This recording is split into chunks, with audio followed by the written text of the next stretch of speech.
کہ اپنے بابا کے کچھ احسان کر دیا کرو، اپنے بابا کے لیے فاتحہ پڑھ دیا کرو، تو وہ بہت غصہ کرتا تھا، ان کے ساتھ چلاتا تھا کہ آپ کو کیا ہے، میرا باپ ہے، میں کروں نہ کروں، آپ کو اس سے کیا پریشانی اور کیا مسئلہ ہے، میں کر لوں گا، جب میرا دل چاہے گا ہو جائے گا۔ وہ تمام معاملات جب بھی ملنا اس کو یہ کہنا۔ وہ لڑکا دھوبی کا کام کرتا تھا، کپڑے دھوتا تھا نہر پر جا کے۔ وہ جب کپڑے دھو رہا تھا تو یہ مولانا پھر پہنچ گئے کہ جوان اپنے باپ کے لیے کچھ احسان کیا ہے، تو یہ بڑا تنگ تھا۔ اس نے ایک پانی کا چلو ایسے نہر سے اٹھا کے نا ایسے باہر پھینک دیا کہ میں نے اپنے بابا کے لیے احسان کیا۔ وہ اور بھی دن چلے گئے، خواب میں ان کو بزرگ ملے جو اس دن رو رہے تھے، اب خواب میں دیکھا تو مسکرا رہے تھے۔ پوچھا گیا کہ آپ کیوں مسکرا رہے؟ کہا میرے بیٹے نے میرے لیے چیز بھیجی ہے۔ کیا بھیجا ہے؟ تو وہ تو ایک پانی کا ایسے چلو بھر کے زمین پہ پھینک دیا تھا اس نے، اس سے کیا ہوا؟ کہا جس پتھر پہ وہ پانی گرا تھا نا اس کے اندر ایک کیڑا تھا، جس کو وہ پانی ملا اور اس کی پیاس بجھی اور اس کی نیت یہ تھی کہ یہ میرے بابا کے لیے ہے۔ اس کیڑے نے دعا دی کہ جس کے لیے ہے پروردگارہ اس کے لیے آسانیاں کر۔ خدا نے وہ پانی کا چلو بھی مجھے احسان کرنے کے بدلے میں انعام کے طور پہ قبر میں نور بنا کے دی۔ صلوات پڑھیں محمد و آل محمد۔ اللہم صلی علی محمد و آل۔ احسان کرتے رہیں اپنے مرحومین کے لیے، صلوات پڑھ کے کرتے رہیں، بسم اللہ پڑھ کے کرتے رہیں، قرآن کی سورت پڑھ کے کرتے رہیں، نیک کام کر کے کرتے رہیں، نیک کام کی نیتیں کر کے اپنے کرتے رہیں۔ اس مجلس اعزاء میں بیٹھے ہیں ان کے احسان کی نیت کر کے کہ پروردگارہ جو ثواب مجھے عزا خانے میں فرش عزا پہ بیٹھنے کا ہے، پروردگارہ میرے مرحومین کے نام میں احسان کرنا۔ صلوات پڑھیں محمد و آل محمد۔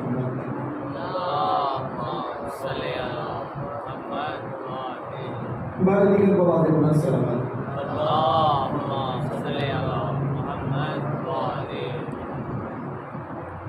اتنی سخت روایتیں جملہ احسان کے حوالے سے ملتی ہیں کہ یہ شب جمعہ آج آئی ہے، ہر مرحوم اپنے اپنے گھروں پر آئے گا، دروازوں پر آئیں گے، نام لے لے کے گھر والوں کو پکاریں گے، نام لے لے کے پکاریں گے کہ ہمارے لیے کچھ بھیج دو، ہمارے لیے کچھ بھیج دو۔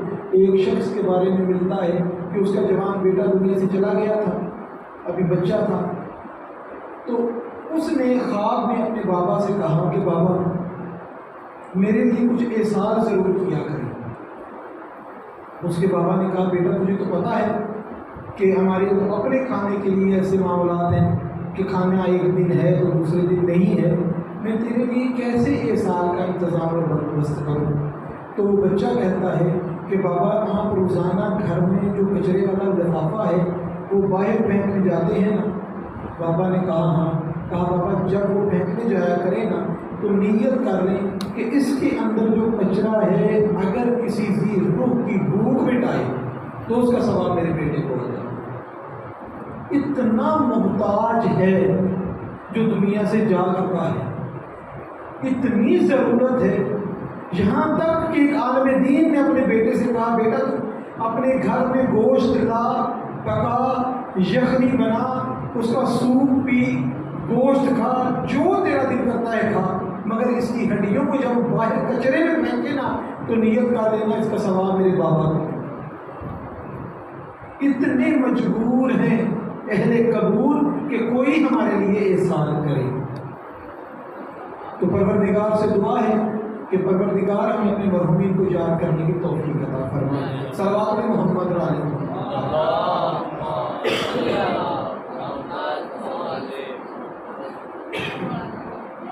جو میرا موضوع عبادت کے حوالے سے وہ بھی اسی کے ساتھ ہے، اسی کی طرح ہے۔ اپنے مرحومین کو یاد کرنا عبادت ہے، اپنے بزرگوں کے لیے نیک اعمال کرنا یہ عبادت ہے۔ معصوم فرماتے ہیں، کل بھی میں ذکر کر رہا تھا کہ اگر کوئی کام آپ نہیں کر سکتے، کام مشکل ہیں، کام بڑے ہیں، تو آپ کو یہ چاہیے کہ نیک کام کی نیت کر لیں، نیک کام کی نیت کر لیں. جب انسان کوئی مشکل کام کر نہیں سکتا، بڑے کام کر نہیں سکتا، اور وہ نیک کام کرتا ہے، اس کی نیت کر لیتا ہے، تو پروردگار اس کے رزق میں اضافہ کرتا ہے صرف نیت کرنے سے. اس میں کوئی خرچہ بھی نہیں لگتا، کوئی زور بھی نہیں لگتا. لیکن پروردگار کی توفیق جس کو ہو نا، نیک کام کی نیت بھی فقط وہی کر سکتا ہے. دوسرے کو پروردگار کی توفیق ہر ایک کو عطا نہیں کرتا. بڑے بڑے معاملات کرنے کی جستجو کرنا، بڑا کریں گے، بہت کریں گے، زیادہ کریں گے. معصوم فرماتے ہیں کہ بڑے بڑے کام کرنے کی نیت چھوڑ دو، کہ بڑا جب پروردگار کرے گا، توفیق دے گا، بڑا بھی کر لینا، مگر چھوٹے چھوٹے کاموں کو کبھی ترک نہ کرو. اور یہاں پر معصومین کا فرمان ملتا ہے کہ جب انسان چھوٹے چھوٹے گناہ کرتا ہے نا، تو شیطان زیادہ خوش ہوتا ہے. کہ ہم سوچتے ہیں کہ یہ کتنے سے گناہ سے کیا فرق ہے، یہ تو چھوٹا سا گناہ ہے، اس کی کیا سزا اور اس کا کیا معاملہ. شیطان زیادہ خوش ہوتا ہے جب کوئی بندہ خدا چھوٹے گناہ کرتا ہے، کیونکہ چھوٹے گناہ بڑے گناہ کرنے کا سبب ہوتا ہے. چھوٹے چھوٹے گناہوں پہ اللہ خوش ہوتا ہے. ہمیں چھوٹے گناہوں سے بچنا چاہیے، اور معصوم فرماتے ہیں کہ چھوٹی نیکیوں کو کبھی چھوڑنا نہیں چاہیے. اب جتنا مجمع میرے سامنے بیٹھے ہیں، میرے دوست، میرے بھائی بیٹھے ہوئے ہیں، بڑے بڑے تقریریں نہیں کریں، بڑے بڑے معاملات کرنے کی ضرورت نہیں. آپ کو وضو کرنا آتا ہے نا، آپ 2 بچوں کو سامنے بٹھا کر وضو کرنا سیکھیں. آپ کو بسم اللہ پڑھنی آتی ہے، آپ ایک بچے کو سامنے بٹھا کر بسم اللہ پڑھنا سکھائیں. آپ کو نماز آپ کی اپنی درست ہے، آپ کسی ایک بچے کو سامنے بٹھا کر اس کی نماز درست کرنا. اپنی زندگی کا مشن بنا لیں کہ ہم اور کوئی کام کریں نہ کریں، پورے دن میں یہ ٹائم تھوڑا سا، آدھا گھنٹہ، 1 گھنٹہ، کچھ بچوں کے ساتھ، گھر کے بچوں کے ساتھ ان کو یہ تعلیم ضرور دیں گے کہ نماز کیسے درست کرنی ہے، وضو کیسے درست کرنا ہے، طہارت کسے کہتے ہیں اور نجاست کسے کہتے ہیں. یہ سب کر سکتے ہیں. یہ صرف ان کا کام نہیں ہے جو ممبر پر آ کے بیٹھتے ہیں، فقط ان کی ذمہ داری نہیں ہے. مجھے افسوس ہوتا ہے اس چیز کا کہ ہر بات ماں باپ، بچے اپنے بابا سے شیئر کرتے ہیں. کسی سٹوری کا نام ہوگا تو شیئر کریں گے، کوئی کہانی، کوئی فلم، کوئی ڈرامہ، کوئی جو بھی چیز ہوگی اپنے بابا سے گفتگو کریں گے. لیکن جو شریعت نے، جب بیٹا آپ کا جوان ہو رہا ہے اور جس چیز کی اس کو ضرورت ہے، اور جو چیز آپ چاہتے ہیں کہ آپ کو بھی تو پتہ لگے، اب ہمارے بچوں کو پتہ لگے. اب میرے پاس کچھ بچے پڑھنے کے لیے آتے ہیں، اور ان کے بابا خاص طور پہ مجھے یہ کہہ کر گئے کہ آپ ان کو بتا دیں کہ استبراء کیسے کرتے ہیں. اب میری تو ڈیوٹی ہے، میں نے تو بتانا کہ استبراء کیسے کیا جاتا ہے. پروردگار نے توفیق دی، یاد کیا، حق بنتا ہے کہ اس کو سکھایا جائے، اس کو بتایا جائے. لیکن ایک باپ ہونے کے ناطے معلم اتنا قریب نہیں ہوتا کسی بچے کے جتنا باپ اپنی اولاد کے قریب. باپ کیوں نہ سکھائے اپنے بیٹے کو کہ استبراء کیسے کرنا ہے؟ باپ کیوں نہ بتائے اپنے بیٹے کو کہ غسل کیسے کرتے ہیں؟ باپ کیوں نہ بتائے اپنے بیٹے کو کہ بیٹا آپ نے کب اور کیا صفائی کب کرنی ہے؟ یہ صرف علماء کا کام نہیں، یہ ہر مرد پر، ہر بندے، مرد اور عورت پر واجب ہے. بیٹیوں کے معاملات ماؤں کے ذمے ہیں، ان کو پتا ہو کہ وہ کیسے کرنے ہیں، کیسے بتانا ہے. اور اتنے پیچیدہ مسئلے ہیں خواتین کے اعتبار سے کہ وہ اگر بیٹھ کے سامنے پڑھا بھی جائے نا تو ایک مرتبہ سمجھ بھی نہیں آتی کہ یہ اعمال کیسے کرنے ہیں، ہم کس طریقے سے کرنے ہیں. اور اتنی غلط چیزیں رائج ہو چکی ہیں جو ایسے لگتا ہے جیسے خدا نہ خواستہ یہ ہماری شریعت کا حصہ ہی ہے. اب دنیا میں بچہ کوئی آیا ہے، اب 40 دن تک عورت نے جانواز کے قریب نہیں جانا. دنیا میں بچہ آیا ہے، اب 40 دن تک عورت نے قریب نہیں جانا. شریعت محمد والے محمد علیہ السلام اگر پڑھیں گے تو اس میں اس کا کوئی وجود نہیں ہے، کوئی وجود نہیں ہے. وہ ٹائم ہے، پیریڈ ہے تھوڑا سا جو اس کو رکنا ہے، جس میں اس نے پرہیز کرنی ہے۔ یہ 40 دن والا معاملہ نماز سے دوری کا، اپنے واجب کو چھوڑ کے گنہگار ہو گئے۔ یہ کیسے پتہ لگے ان چیزیں؟ یہ ہم مجلسوں میں سننا پسند نہیں کرتے، اپنے بچوں کو بتانا پسند نہیں کرتے۔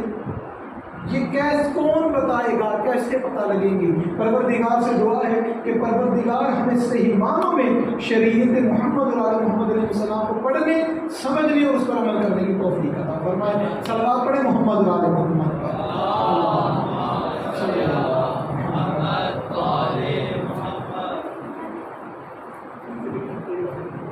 نیت کرنی ہے نیک عادت۔ نیت کا معاملہ کل بھی میں بیان کر رہا تھا، اتنا حساس ہے کہ عمل نیت کی وجہ سے اگر ذرے کے برابر ہے تو نیت کی وجہ سے وہ پہاڑ کی شکل اختیار کر لیتا ہے، اور اگر پہاڑ جتنا کوئی عمل انجام دیا ہے، نیت میں فرق آ گیا ہے، وہ ریت کے ذروں میں بدل جاتا ہے، ختم ہو جاتا ہے، ریت کی طرح ہوا میں بکھر جاتا ہے، اس کا کوئی مقام نہیں رہتا۔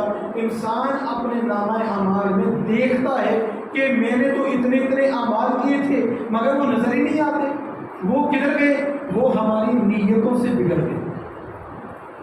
وہ ہمارے معاملات نیت کو اتنا بلند کریں کہ عبادتوں کی معراج ہوا کرے۔ جناب امیر المومنین علی ابن ابی طالب علیہ السلام نے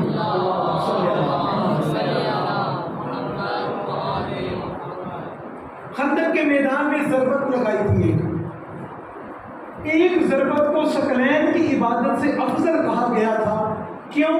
کیونکہ جس معرفت کے ساتھ نیک نیتی سے اور صرف خدا کے لیے جس نیت کے ساتھ جناب امیر نے لگائی تھی، وہ جناب امیر کی نیت اتنی بلند تھی کہ وہ ایک ضربت جو ہے وہ ثقلین کی عبادت سے بھی افضل ہے۔ ہماری عبادتیں کم از کم اتنی نیت تو ہونی چاہیے نا عبادتوں کی کہ نماز مومن کی معراج تو بنے، نماز مومن کے لیے کوئی وسیلہ نجات تو بنے۔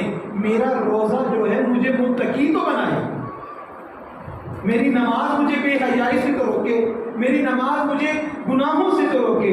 معصوم جس قرآن مجید کی آیت میں ہے کہ نماز بے حیائی اور بری باتوں سے روکتی ہے، میں نماز بھی پڑھ رہا ہوں پھر بھی بے حیائی سے منع نہیں ہوتا، تو پھر کسی سے پوچھنے کی ضرورت نہیں، مجھے یقین کر لینا چاہیے میری نماز قبول نہیں۔ اگر ہوتی تو رک گیا ہوتا۔ جہاں تک نیتوں کا کمال ہے، علامہ مجلسی بار انہوں نے لکھی، بہت بڑی دین کی خدمت، ان کا اپنے کسی ہم منصب سے، عالم دین سے عہد ہوا کہ ہم دونوں میں سے جو پہلے اس دنیا سے جائے گا وہ بتائے گا کہ پہلی رات قبر میں کیا ہو۔ وعدہ کر لیا کہ جو بھی پہلے دنیا سے جائے گا وہ قبر کی پہلی رات کے معاملات جو ہیں وہ آ کے بتائے گا، صاحب قبر کے وہ اپنے دوست کو خواب میں آ کے ذکر کرے گا کہ کیا ہوا۔ علامہ مجلسی پہلے رخصت ہو گئے، اب ان کے جو دوست تھے وعدے کے مطابق انتظار کر رہے تھے کہ جیسی پہلی شب جمعہ آئے گی، پہلی شب آتی ہے تو مجھے بتائیں گے کہ کیا معاملات ہوئے۔ ایک شب جمعہ گزری، 2 گزری، 4 گزری، کئی شب جمعہ گزر گئی، 1 سال گزر گئے، پھر جا کے کہیں علامہ اس عالم دین کی خواب میں آئے اور پوچھا انہوں نے کہ آپ نے تو وعدہ کیا تھا کہ پہلی شب جمعہ آ کے مجھے بتائیں گے خواب میں، تو آپ اب آ رہے ہیں۔ تو اس وقت علامہ مجلسی نے کہا کہ میں ایک سوال کا جواب دے رہا تھا، ایک سوال کا جواب دے رہا تھا۔ اب یہ بھول گئے کہ دیر کی اس سے ناراضگی کا کیا اظہار کروں۔ سب سے پہلے چاہے مجھے وہ سوال بتائیے، وہ کون سا سوال تھا کہ اتنا عرصہ لگ گیا آپ اس کا جواب دیتے ہوئے۔ کہا پروردگار نے ایک ہی سوال کیا کہ مجلسی دنیا میں میری خاطر کیا کیا۔ اب یہ مجھ سے نہیں خدا پوچھ رہا، ایک میں حقیر سا طالب علم، میرے پلے کچھ بھی نہیں، علامہ مجلسی سے پوچھ رہے ہیں پروردگار کہ اے مجلسی میرے لیے کیا کیا ہے۔ کہاں بحر الانوار لکھی ہے شیعت کی بڑی خدمت کی ہے. کہا مجلسی اس لیے لکھی ہے کہ میں راضی ہوں یا اس لیے لکھی ہے کہ لوگ تجھے علامہ کہیں؟ مجلسی کہتے میں خاموش ہو گیا. کہا پھر پروردگار نے پوچھا بتا میرے لیے کیا کیا؟ کہا میں نے کوئی اور عمل بتایا؟ پھر پروردگار نے اس کے اندر میری غرض بتا دی. پھر میں چپ کر گیا. خدا پوچھتا رہا، میں بتاتا رہا. خدا ہر کام میں میری جو غرض تھی وہ بتاتا گیا اور میں خاموش ہو گیا. پھر آواز قدرت آئی کہ مجلسی کوئی عمل ایسا ہے جو دنیا میں تو میرے لیے کر کے آیا ہے؟ تو کہنے لگے سوچ مجھ پہ صلوات پڑھے محمد آگا سب آگے ہیں. مجھے اللہ علم ہے پروردگار ان کو سلامت رکھے. بات مکمل کر کے میں بس کروں گا. صلوات پڑھے محمد کوئی کام ایسا مجلسی جو میری خاطر کر کے آئے ہو. کہنے لگے میں گہری سوچ میں چلا گیا. پھر مجھے یاد آیا. میں نے کہا پروردگار ایک کام خالص تیرے لیے کیا ہے. کیا کون سا؟ کہا کہ میں اپنے گھر سے دوسرے گاؤں میں جمعہ کی جماعت کروانے کے لیے جایا کرتا تھا. خود اور اپنی سواری اپنے گھوڑے کو گھر سے کھانا کھا کے اور کھلا کے لے کے جاتا تھا. وہاں پہ نماز پڑھا کے واپس گھر آ کر کھاتے تھے. 1 روپے کے بھی کسی سے نہ اپنے لیے نہ اپنے جانور کے لیے طلبگار تھے. فقط اور فقط پروردگار تیری رضا کے لیے. آواز قدرت آئی کہ جب مجلسی نماز پڑھانے جاتا تھا لوگ کافی ہوتے ہوں گے. کہا جی کافی بڑا گاؤں تھا، تعداد کافی ہوتی تھی. کہا کیا محسوس کرتا تھا جب بندے مسجد بھری ہوتی تھی؟ کہا اچھا لگتا تھا کہ بندے سارے نماز پڑھنے کے لیے آئے ہیں. اور کہا جب کبھی بندے کم آتے تھے پھر کیا فیل ہوتا تھا، کیا محسوس کرتا تھا؟ کہا میں کہتا تھا میں اتنا سفر کر کے آ گیا، یہ اپنے گھروں سے نکل کے مسجد میں نہیں آ سکتے. کہا مجلسی یاد رکھ تعداد کے کم اور زیادہ ہونے پر تیری طبیعت میں جو فرق آیا ہے نا یہ خدا کے لیے نہیں، تیرے مزاج کی عبادت. اگر میرے لیے ہے تو ایک بندہ ہے تب بھی وہی مجلس ہے، زیادہ ہے تب بھی وہی ہے. اگر بندے دیکھ کر مزاج بدلتا ہے نا تو پھر عبادت خدا کے لیے نہیں. مجلسی نے کہا میں خاموش ہو گیا. میرا سر جھک گیا. آواز قدرت جا مجلسی میں نے تیرے اعمال قبول کیے تو جنت میں چلا جا. کہا پروردگارا اب وہ عمل بھی مجھے بتا دے جس کی وجہ سے مجھے جنت کا ٹکٹ اور پروانہ مل رہا ہے، جو میرے اعمال کی قبولیت کا سبب بنا ہے. تو اس وقت آواز قدرت مجلسی یاد کر تو ایک دفعہ دکان سے پھل خرید کے اپنے گھر کو جا رہا تھا. ایک خاتون سامنے سے آئی، اس کی گود میں بچہ تھا. اس بچے نے کہا ماں میں نے وہ پھل لینا ہے جو اس تھیلے میں ہے. تو اس کی ماں نے کہا اگر تیرا باپ زندہ ہوتا تو میں تجھے لے کے دیتی. جب یہ سنا مجلسی تو نے کہ یہ یتیم ہے تو نے اپنے تھیلے میں ہاتھ ڈالا اور اس کو سیب پکڑا دیا. مجلسی یہ عمل تو نے خالص خدا کے لیے کیا. میں نے تیرے اس ایک عمل کی وجہ سے تیرے باقی اعمال قبول کیے ہیں اور تجھے جنت عطا کی ہے. میں اپنے گریبان میں جب جانتا ہوں نا میرے محترم میرے بزرگوں میرے بیٹوں میرے بھائیوں میرے دامن میں یہ ایک سیب بھی نہیں جو رضائے خدا کے لیے کسی کو دیا. پروردگار سے دعا ہے کہ پروردگار ہمیں خالص اعمال کرنے کی توفیق عطا فرمائے. بس ایک جملہ اپنی مجلس کو پورا کرنے کے لیے. بہت ظلم ہوا کربلا میں، بازاروں میں، درباروں میں. قبلہ کا فرمان ہے کہ اس کو بیان کرنا بہت آسان ہے، اس کو سن لینا بھی بہت آسان ہے. اس وقت کو نبھانا جو ہے وہ فقط انہی ہستیوں کا کام تھا جو وہاں پہ موجود تھی، جو چنی ہوئی تھی، جو خاص اس کام کے لیے منتخب کی گئی تھی. جناب سکینہ قید خانے میں اپنے بابا کے سر کا انتظار کرتے ہوئے جب سر ملا اور خاموش ہوگی نا بیٹی ہمیشہ کے لیے تو تاریخ میں ملتا ہے کہ اس سالہ کو غسل دینے کے لیے آئی نا تو اس نے پوچھا کہ اس کے وارث کہاں ہیں اس بچی کے. تو جناب زینب عالیہ فرماتی ہیں کہ میں اس کی وارث ہوں، مجھے بتاؤ کیا بات ہے؟ کہا مجھے یہ بتائیں اس بچی کو بیماری کون سی تھی؟ کہا کیا ہوا اس بچی کو، کیا ہوا؟